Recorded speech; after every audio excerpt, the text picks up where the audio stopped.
destruyendo la sabiduría de los sabios. Póngase a pensar, meditaba, porque cuando entro en estos estudios sistemáticos, esto es una cosa que yo ando en la calle, ando haciendo mis quehaceres, porque tengo mis responsabilidades como padre, como esposo, como miembro de una congregación, como ministro de Dios, como maestro de la palabra, como evangelista de la palabra de Dios. Pero andamos meditando en la palabra de Dios. Hoy he salido a hacer mis quehaceres, pero meditando que cuando Cristo nace y cuando Cristo crece y a los 30 años comienza su ministerio, oiga lo que voy a decir, entiéndame esto. Si la esperanza de Dios, el Padre que envió a su Hijo a morir a la tierra, hubiera estado puesta en los líderes religiosos de Israel, no hubiera iglesia ahora. No hubiera iglesia. Podría existir Israel porque Dios tiene un plan con ellos desde que lo fundó en el monte Sinaí. Y hasta ahora están aquí los israelitas haciendo lo que están haciendo. Nosotros le llamamos judíos, pero son los israelitas, los hijos de Israel. El Padre no tenía ninguna esperanza, y si la hubiera puesto, él hubiera sabido que su fracaso iba a ser inminente. Porque cuando Cristo creció a los 30 años, Israel estaba perdido, como oveja sin pastor. Los líderes de Israel eran los primeros que, escuche la palabra que voy a usar, eran los primeros que estaban endemoniados. Eran los primeros que estaban poseídos por Satanás. Entienda esto, hermano. Esto se ve un poco sarcástico, lo que estoy tomando de marco referente hoy. Y le puedo caer mal a mucha gente. Pero eran los primeros que estaban endemoniados. Mire, ¿cómo es posible que los líderes de la nación espiritual número 1 del mundo, cuando Dios envía a su Hijo, lo que encuentra es un montón de endemoniados, llenos de demonios? Llenos de demonios, hermano. Satanás se lo dijo a Cristo: todo esto es mío, le dijo. Incluyendo los judíos, eran de Satanás. Por eso vino Cristo a luchar con él, cuerpo a cuerpo, palmo a palmo, hombro a hombro, pie a pie, codo a codo, cara a cara, puño a puño, a batallar contra Satanás. Hacer lo que se replegase dentro del territorio de Israel, hermano. Porque su pueblo estaba perdido, amados hermanos. Dios el Padre no tenía ninguna esperanza en los líderes religiosos de Israel, hermano, que eran los que estaban supuestos a enseñarle la verdad, a enseñarle la sabiduría y llevar al pueblo a una revelación profunda. Y Dios sabía que todo estaba perdido, amados hermanos.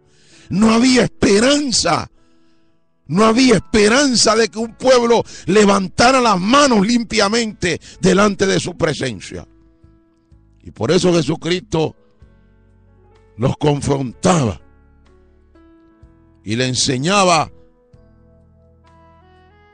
a los discípulos que había sacado del vulgo y de lo más bajo de la sociedad.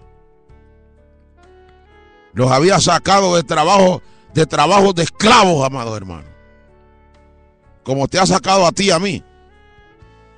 ¿Tú crees que Dios nos ha sacado de donde nos ha sacado para irnos a volvernos unos arrogantes y unos soberbios dentro de nuestras congregaciones? Dios no nos ha sacado de donde nos ha sacado para que seamos unos arrogantes y unos soberbios dentro de nuestras instituciones eclesiásticas. Dios no nos ha sacado para eso, para que hagamos acepción de personas, para que miremos de reojo a Juan o a Rafael y a Petrono lo miremos bien y lo abracemos y lo besemos. Esa es una conducta farisaica. Esa es una conducta de hijos de Satanás, no hijos de Dios, amado hermano. Tú no sabes que cuando Dios vio que su hijo creció entre el pueblo de Israel, no, él lo que tenía era un profundo dolor. Él lo que tenía era aquel dolor profundo de decir, oiga, no le puedo cumplir a mi siervo Abraham con este pueblo corrompido y corrupto que está pervertido delante de mí. Están hundidos, están bajo la garra de Satanás, pero ya tengo el plan B para rescatarlos, para que mi palabra fluya como río dentro de ellos, entre medio de su pueblo, y alaben mi nombre como se debe de alabar, en espíritu y en verdad, amados hermanos y amigos. Miren lo que dice la Biblia. Es que estoy hablando con exégesis clara, hermano. No estoy hablando por hablar, es palabra de Dios lo que estoy tomando de marco referente. Y Jesús dice en Mateo 23, entonces habló Jesús a la gente y a sus discípulos diciendo, en la cátedra de Moisés se sientan los escribas y los fariseos.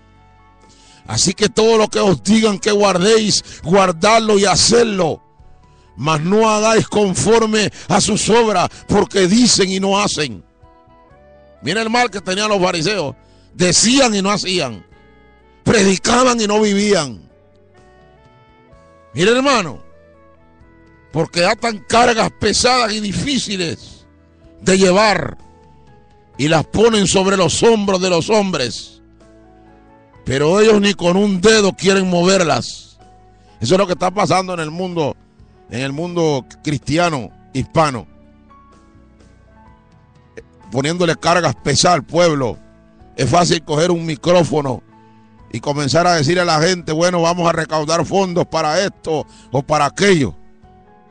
¿Quién da 1,000? ¿Quién da 20,000? ¿Quién da 5,000? ¿Quién da 100,000? Mire, así funciona esto. Y ellos sus cuentas de banco ni las tocan. ¿Quién da 5,000? ¿Quién da 300? ¿Quién da 400? ¿Quién da 500? ¿Quién da 800? ¿Quién da $900? ¿Quién da $20,000? Pero ellos sus cuentas de banco las tienen aseguradas, hermano. Es más, de esas ofrendas sacan sus pagos y sus billetes ellos. Eso es lo que estaba pasando. Era un espíritu de avaricia que había en Israel. Ellos tenían por sublime las cosas materiales y se burlaban de Jesucristo en su misma cara, amados hermanos. No había revelación, no había iluminación, no había palabra de Dios morando en ellos. Jesucristo fue tajante, fue cortante, amados hermanos. Y se lo digo porque atan cargas pesadas y difíciles de llevar y las ponen sobre los hombros de los hombres, pero ellos ni con un dedo quieren moverlas. Antes hacen todas sus obras para ser vistos por los hombres, pues ensanchan su filactería y extienden los flecos de sus mantos y aman los primeros asientos en las cenas y las primeras filas en las sinagogas y las salutaciones en las plazas. Y que los hombres los llamen rabí, rabí. La palabra rabí significa maestro, significa reverendo, significa, mire, lo más grande, lo más excelso en Israel, lo más excelso entre medio de las comunidades occidentales, reverendo, doctor, pastor, lo más excelso, hermano. No, usted me tiene que decir a mí rabí, usted me tiene que decir a mí rabino, usted me tiene que decir a mí doctor, usted me tiene que decir a mí reverendo, usted me tiene que decir a mí capitán, usted me tiene que decir a mí general, usted me tiene que decir lo que yo quiera que me diga, pero Jehová está mirando que no había palabra de él morando en los corazones de estos individuos. Necesitaban la revelación de la palabra, pero estaban llenos de soberbia y de arrogancia y de avaricia en la presencia de Dios. Pero Cristo llegó a eso. Cristo nunca te va a revelar la palabra si tú no aceptas su verdad. Ese es el problema de mucha gente. Ellos dicen, pero ¿por qué Cristo a mí no me revela la palabra? No te la revela porque no aceptas la verdad. Mientras no aceptes la verdad, vas a permanecer en ignorancia, vas a permanecer en soberbia, vamos a permanecer en ceguera espiritual, vamos a permanecer en tiniebla, vamos a permanecer en sequedad, nos vamos a convertir en huesos secos, vamos a llenarnos de envidia, envidia, vamos a llenarnos de odio, vamos a llenarnos de desprecio, vamos a llenarnos de menosprecio, porque cuando la verdad fluye como río, se estanca en tu corazón porque no la quieres aceptar. Jamás va a llegar la justicia de Dios a tu vida, porque antes de que llegue la justicia debe de llegar la verdad para que se abrace con la misericordia. Es elemental que entendamos esta cosa, que no nos pase como los fariseos, que en ellos no había ninguna esperanza. Lo que había para ellos era un espíritu de destrucción en vez de un espíritu de sabiduría. Eso es lo que está en los cielos, o el espíritu de sabiduría o el espíritu de destrucción. ¿Cuál es el que vas a dejar que llegue a tu vida en este día? ¿Vas a dejar que llegue la sabiduría o vas a dejar que llegue la destrucción a ti? Bendita sea la gloria de Jehová en esta hora. Hay que entender la palabra de Dios, porque todo está en los aires. Una sola palabra de Jehová y comienza a bajar a tu vida lo que tú esperas o lo que tú no esperas, o lo que sabes internamente que te va a llegar, amado hermano y amigo. Y estos fariseos amaban las salutaciones, que los llamasen rabí, rabí, rabí. Pero vosotros no querráis que os llamen rabí, dijo el Señor a los apóstoles, porque uno es vuestro maestro, el Cristo, y todos vosotros sois hermanos. O sea que Cristo no vino a formar clases sociales aquí, hermano.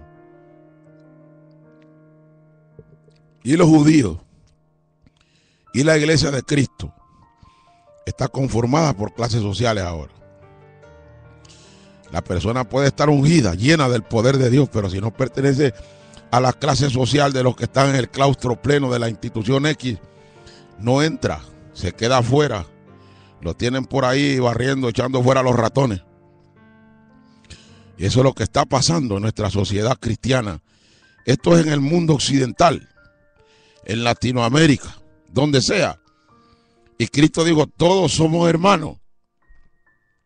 Y estas son las cosas que si no las aceptamos, no aceptamos la verdad de Dios. Y si no aceptamos la verdad de Dios, jamás va a venir la justicia a nosotros. Jamás vamos a entrar en la misericordia de Dios. Vamos a estar constantemente bajo juicio, hermano. Y nos podemos ver bien socialmente.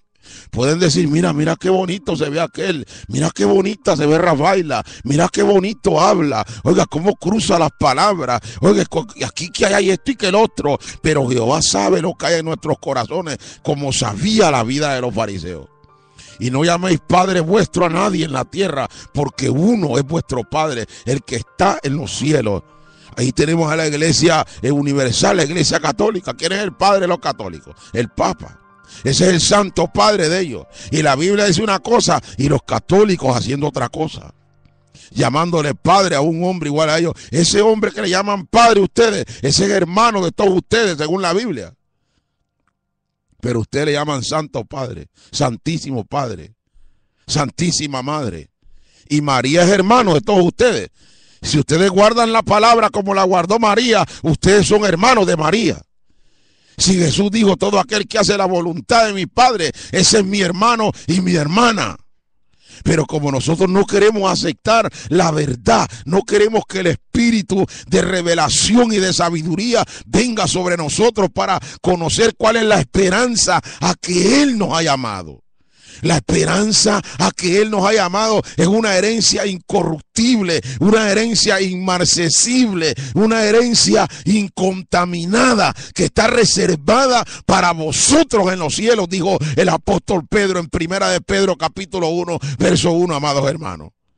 Es que la Biblia es clara y todo aquel que acepta la verdad de Dios entra en la justicia de Dios. Y la justicia de Dios, ¿quién es, hermano? La justicia de Dios es Cristo. La justicia de Dios es Jesús de Nazaret. La justicia de Dios es el Yeshua, el Mesías, el que murió en la cruz, el que resucitó al tercer día, el que sosegó los vientos, el que reprendía a los demonios, el que los demonios le decían, nosotros sabemos quién tú eres el santo de Dios, tú eres el que ha venido a atormentarnos Dios, hermano, mientras no aceptemos la verdad de Dios, jamás vamos a tener la justicia del Dios Todopoderoso, que es su Hijo unigénito, que es Cristo Jesús. Jamás vamos a estar en paz con Dios. Vamos a estar zigzagueando todo el tiempo. Vamos a estar vacilando en la presencia de Dios y aún delante de los hombres, igual a nosotros, porque no aceptamos la verdad del Dios Todopoderoso, que es la palabra de Él. Y ese es el problema de los fariseos, hermano. Bendito sea Dios, aleluya.